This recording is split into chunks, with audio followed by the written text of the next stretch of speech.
Halo semuanya, selamat datang di podcast kelompok 13. Kenalin, aku Hana Felin Sitio, bisa dipanggil Hana, dari 12 IPS 3. Jadi kali ini aku mau ngobrol-ngobrol seru nih. Eits, tapi aku gak sendirian, aku ditemenin sama beberapa temanku.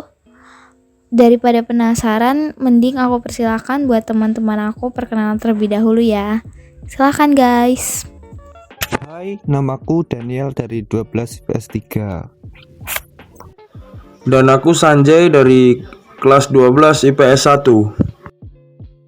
Oke, jadi seperti yang kita tahu kalau sekarang ini kita lagi ada di situasi PPKM, yang mana PPKM sendiri merupakan pemberlakuan pembatasan kegiatan masyarakat dari pemerintah Republik Indonesia untuk menangani pandemi COVID-19. Well, I read in the article that there were pros and cons about PPKM. So I want to ask you guys, what is your opinion on this situation? On the positive side, by PPKM, the case of COVID-19 is decreasing because mobility is also reduced.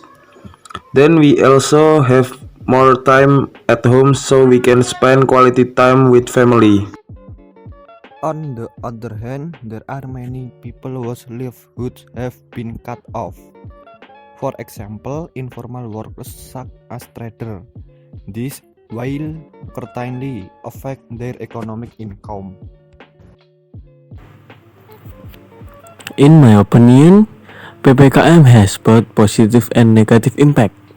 Certainly, the government made this policy because it has seen the latest development in COVID-19 cases and also some opinion from various experts. In the government want to stop PPKM, the government must ensure the availability of vaccines for all Indonesian people. Since there is the limitation of the community in the economic activity, the government must help the people who are affected, especially for lower classes by providing BLT. I agree with Daniel because I believe the government do the best for all of us. Oh ya, ngomong-ngomongin soal ekonomi nih ya, aku tuh jadi inget kalau misalkan keadaan ekonomi kita saat ini sama dengan keadaan ekonomi pada masa awal kemerdekaan. Loh, kenapa? Jadi perekonomian negara kita saat ini dan pada awal kemerdekaan itu kacau. Nah, kalau saat ini kacau akibat pandemi COVID-19 karena banyak masyarakat yang kehilangan pekerjaan akibat banyaknya sektor usaha yang ditutup untuk mencegah penyebaran COVID-19. Kalau pada awal kemerdekaan itu terjadi inflasi tinggi atau hiperinflasi akibat beredarnya mata uang Jepang di tengah masyarakat yang tidak terkendali.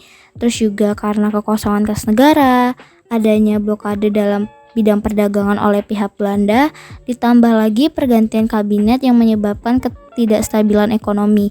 Bayangin aja, dalam waktu 9 tahun, Indonesia dipimpin oleh 7 kabinet parlemen. Kalau gitu, kira-kira gimana upaya pemerintah Indonesia dalam menangani masalah ini? Dalam menangani masalah ini, ada 6 upaya yang dilakukan oleh pemerintah. Yang pertama adalah melakukan pinjaman uang oleh Menteri Keuangan pada saat itu, Insinyur Surahman, yang akan dibayar paling lambat selama 40 tahun. Yang kedua, mengadakan hubungan dagang dengan negara lain, yaitu Amerika. Yang ketiga, mengadakan konferensi ekonomi oleh Darmawan Mangunkusumo dengan tujuan mencari kesepakatan bersama dalam menanggulangi masalah ekonomi yang mendesak. Lalu yang keempat ada Planning Board yang digagas oleh Dr. Gani dengan merancang pembangunan 10 tahun. Yang kelima ada Kasimo Plan yang digagas oleh Kasimo sendiri berupa rencana produksi selama 3 tahun mengenai swasembada pangan. Dan yang terakhir atau yang keenam adalah diplomasi beras ke India dengan alasan pemerintah sebagai rasa kemanusiaan terhadap India yang saat itu sedang dilanda kelaparan, serta di sisi lain juga secara politik untuk memperoleh dukungan dari negara lain agar kedaulatan Indonesia diakui. Ternyata sulit apapun yang dihadapi bangsa ini, baik di bidang ekonomi dan politik, baik pada masa awal kemerdekaan sampai demokrasi liberal, maupun saat ini di masa pandemi, semua bisa teratasi asalkan ada orang yang berkomitmen. Ada orang yang bertanggung jawab untuk memikirkan bangsanya, bukan untuk kepentingan diri pribadi. Belajar dari pengalaman pada masa lalu, bagaimana keadaan ekonomi pada awal kemerdekaan sampai demokrasi liberal, ekonomi dan politik tidak stabil, tetapi tokoh-tokoh bangsa itu berupaya agar ekonomi dan politik berproses sedikit demi sedikit menjadi stabil. Itulah yang perlu kita contoh. Semangat juangnya yang luar biasa untuk sebuah bangsa dan negara, bukan untuk sebuah pribadi. Dan di saat pandemi ini juga dibutuhkan orang-orang seperti tokoh bangsa dulu. Orang yang punya kemauan keras, punya komitmen tinggi untuk bangsa dan negara, bertanggung jawab, bukan menyalahkan siapa saja. Sekecil apapun usaha, pemikiran pasti akan membuahkan hasil, dan percaya Indonesia akan segera lepas dari keterpurukan di bidang ekonomi dan politik, terutama di saat pandemi ini. Amin. Wah, ternyata begitu kehidupan ekonomi zaman dahulu. Kalau dibandingin sama sekarang ya masih mending zaman sekarang ya. Kalau mau memperbaiki kehidupan ekonomi ya tinggal cari kerja aja. Betul, ngomongin kerja nih ya. Kalian tahu nggak sih kalau kerja itu adalah bentuk partisipasi kita dalam kegiatan Allah? Maksudnya? Jadi gini, menurut konsili, kita harus selalu meresapi pekerjaan kita meskipun hanya pekerjaan yang biasa. Dengan bekerja, kita dapat mengembangkan karya Allah, yaitu memenuhi kepentingan sesama saudara. Menurut konstitusi Lumen Gentium, kaum beriman wajib mengakui makna sedalam-dalamnya, nilai serta tujuan segenap alam tercipta, yakni kemuliaan Allah. Kita wajib saling membantu melalui kegiatan duniawi untuk hidup dengan lebih suci dengan semangat Kristus, cinta kasih, dan damai. Jadi jangan malas untuk bekerja. Kita harus kerja keras dalam melakukan suatu pekerjaan. Tapi kalau kita udah kerja keras, jangan lupa juga untuk selalu bersyukur kepada Tuhan. Karena apa yang kita terima sekarang, semuanya itu berkat dari Tuhan. Dan jika kita bisa terus mensyukuri apa yang Tuhan berikan, kita akan selalu ada dalam perlindungannya. Setuju sama Sanjay. Makanya bagi kalian yang udah punya kerja harus banyak bersyukur. Karena masih banyak orang di luar sana yang gak punya pekerjaan. Alhasil pengaruhnya ke ekonomi mereka juga kan. Yoi, di masa PPKM ini tuh emang susah banget buat cari kerja. Maka dari itu, kalau kita mau melamar pekerjaan, kita harus pandai-pandai dalam membuat SLP. Harus lengkap dan urut sesuai sistematika SLP. Mulai dari tempat, tanggal penulisan surat, lampirannya, alamat, lalu salam pembuka, isi, salam penutup juga, and tanda tangan dan juga nama terang. Sekedar info aja nih ya, dalam penulisan SLP isi atau struktur XLP itu berisi tesis yang bisa kalian tulis sumber informasi di mana kita dapat mendapatkan informasi bahwa perusahaan tersebut membuka lowongan kerja, misalkan dari internet, dari surat kabar, dari pihak tertentu, atau bahkan inisiatif kita sendiri. Kemudian ada identitas kita, pernyataan permohonan kita sebagai pelamar pekerjaan, serta jenis pekerjaan yang diminta, instansi tempat kita melamar kerja. Terus ada juga argumentasi sebagai bahan pertimbangan agar kita bisa melampirkan daftar riwayat hidup, kayak fotokopi ijazah terakhir kita, fotokopi KK, KTP, SKCK, pas foto sesuai dengan kualifikasi instansinya juga. And yang terakhir ada salam penutup sebagai kesantunan kita sebagai pelamar kerja. Gimana caranya kita tahu kalau sebuah perusahaan sedang membuka lowongan pekerjaan? Kalau zaman dulu kita bisa temuin iklan lowongan pekerjaan di koran gitu. Tapi beda lagi sama zaman sekarang. Zaman digital seperti sekarang ini biasanya banyak juga perusahaan yang membuat iklannya di media elektronik, misalnya di Instagram, Facebook, atau juga di web perusahaannya langsung. Nah, biasanya dalam iklan itu ada kualifikasi. Jadi sebelum kita melamar pekerjaan, kita bisa lihat nih, kualifikasi tersebut itu udah sesuai dengan kita atau belum gitu. Misalkan nih, kita mau melamar pekerjaan sebagai staff accounting. Kita lihat dulu kualifikasinya, apakah posisi tersebut hanya untuk pria atau wanita, atau bisa dua-duanya. Dan juga ada umur, ada minimal, ada maksimal. Lalu juga pendidikan terakhirnya apa, dan juga keahlian pelamar, misalkan bisa kerja tim gitu.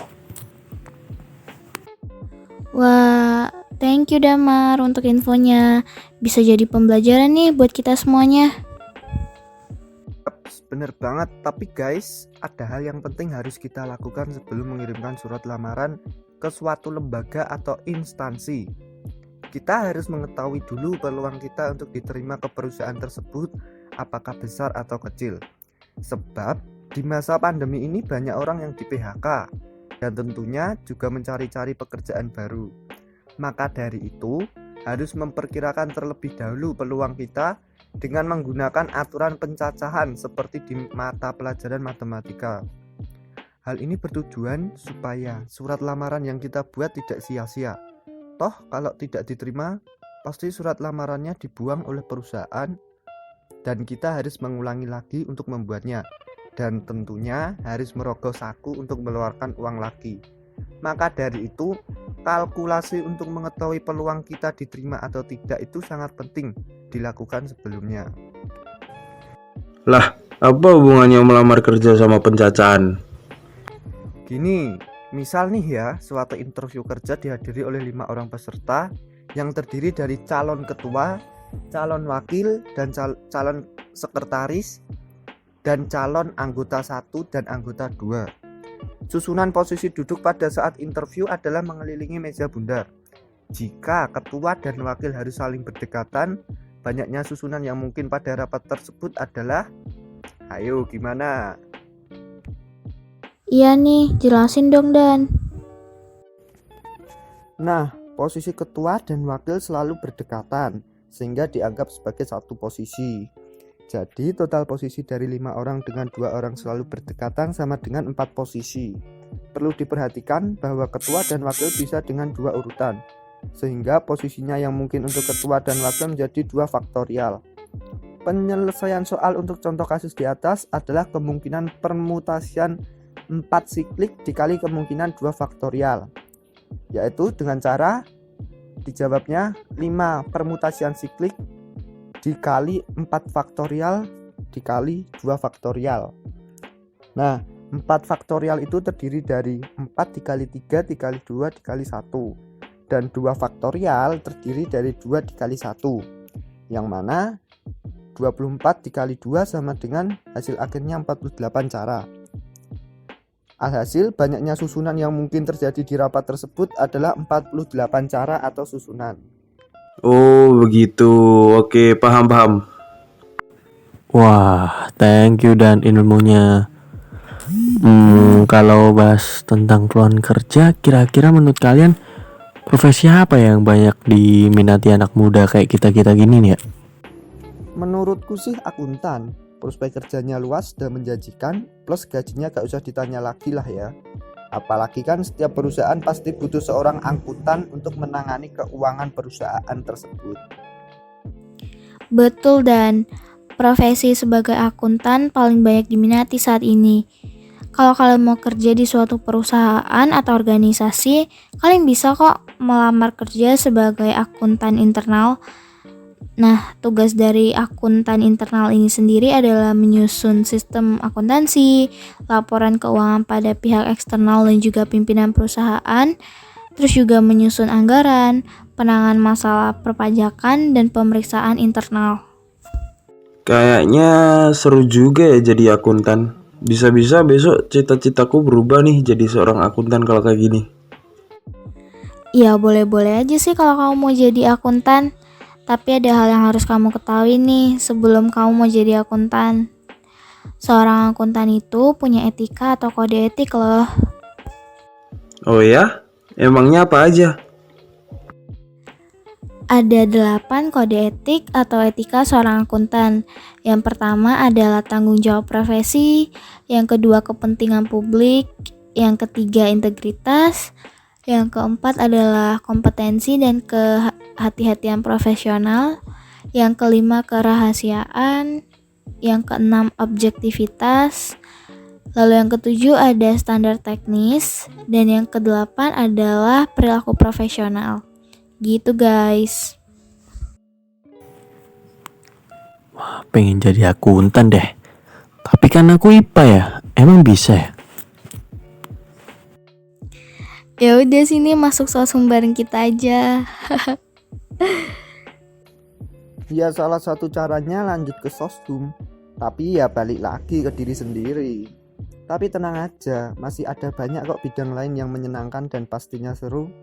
Maka dari itu, mumpung kita masih muda, ayolah mencoba hal-hal baru untuk menambah pengalaman, sebab masa muda merupakan masa yang indah untuk mencoba semuanya. Semuanya di sini itu dalam tanda petik yang positif loh ya. Dan jangan pernah sekali-sekali mencoba hal negatif sedikit pun, sebab dapat merusak masa depan kita kelak.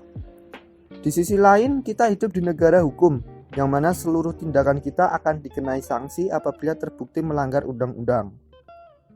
Nah, masa muda itu selalu identik dengan pergaulan yang bebas. Maka dari itu, kita harus bisa mengontrol dan menolak tawaran negatif di sekitar kita seperti obat-obatan terlarang. Tahu nggak sih, penolakan kita terhadap tawaran-tawaran seperti itu sudah termasuk andil atau partisipasi kita dalam menegakkan hukum. Dan kita jangan takut untuk menolak ataupun melaporkan jika ada hal-hal yang mencurigakan di sekitar kita, sebab kalian mempunyai hak untuk melapor serta mendapatkan perlindungan hukum atas partisipasi kita dalam membantu pemberantasan tindak pidana. Sip dan ingat ya, kalau gak mau kena sanksi karena ngelanggar hukum, jangan aneh-aneh deh. Jangan ngelakuin tindak kriminal intinya, oke? Siap, ngerti kok. Oke deh guys, gak kerasa ya kita udah lumayan lama ya ngobrolnya. Semoga apa yang kita obrolin tadi bisa bermanfaat bagi diri kita sendiri dan juga bagi para pendengar di luar sana. Sekian dulu podcast dari kita. Sampai jumpa di lain kesempatan. Oh ya, buat kalian semua, jangan lupa selalu jaga kesehatan, ikuti aturan pemerintah, selalu berdoa kepada Tuhan agar pandemi ini segera berlalu dan tetap semangat. Bye-bye.